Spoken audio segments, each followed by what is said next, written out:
Having done all these scams, as I said, I've done over 500 scams, and unlike most con artists who do one scam for their entire lifetime, great con artists like Frank Abagnale Jr. and Yellow Kid Vile and all these people that strange folk like myself look at them and kind of go, oh my God, these guys are amazing, but really shouldn't be, because they are stealing.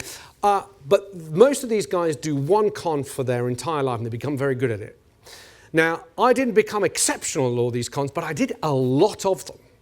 And by doing a lot of them, you start recognizing patterns. You start realizing, hang on a minute, there are actually only about 7 scams out there. Everything else is a reworking of these 7 old scams, all right? And then you start seeing patterns.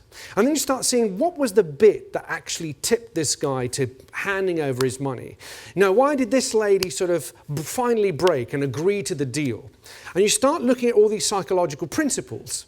And these principles can also be used as flags, okay? These kind of, well, hang on a minute, this is happening and that is happening. These should be little flags waving in my mind thinking this could possibly be a scam, okay? So I'd like to talk to you about those. I'll go over them briefly, but I came across some scary stuff when I was doing Secrets of the Scammers that's happening, and it's becoming harder and harder for people like ourselves in the security industry to keep the people out there safer. Now, I'm not here to scaremonger. I'm not here to sort of say we're doomed, because actually I think we're not, because we have the means and the ability to make things better. But we're not going to do that until we all start speaking and sharing amongst us.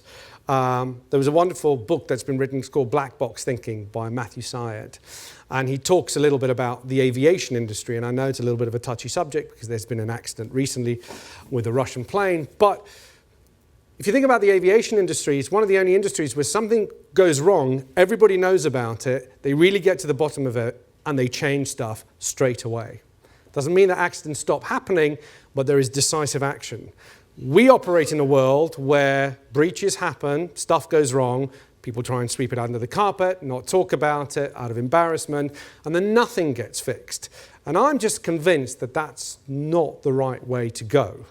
Let's put it this way, and I'll give you my perspective, because I'm not a tech expert, but I can tell you, I can guarantee you, that when a scam becomes well known, it becomes useless. Hustlers move on. They have to seriously change it in order to make it work. So the only way to really beat scams is to publicize them. This is why if I walk out of this building today, Mr. Real Hustle, Mr. I know about scams, I've done 500 scams, and I fall for a scam, which is perfectly possible, the first thing I'm going to do about it is talk about it publicly. Because I think that we are allowing people to say, well, only stupid people fall for scams. And not just that, but in our industry, there's been a lot of these events that I go to where I'm talking to companies, specific companies in-house, and then I'm stood outside about to do something, and I'm with the personal assistant of the CEO who goes, oh, well, I don't need to be in these things, it's all, security things.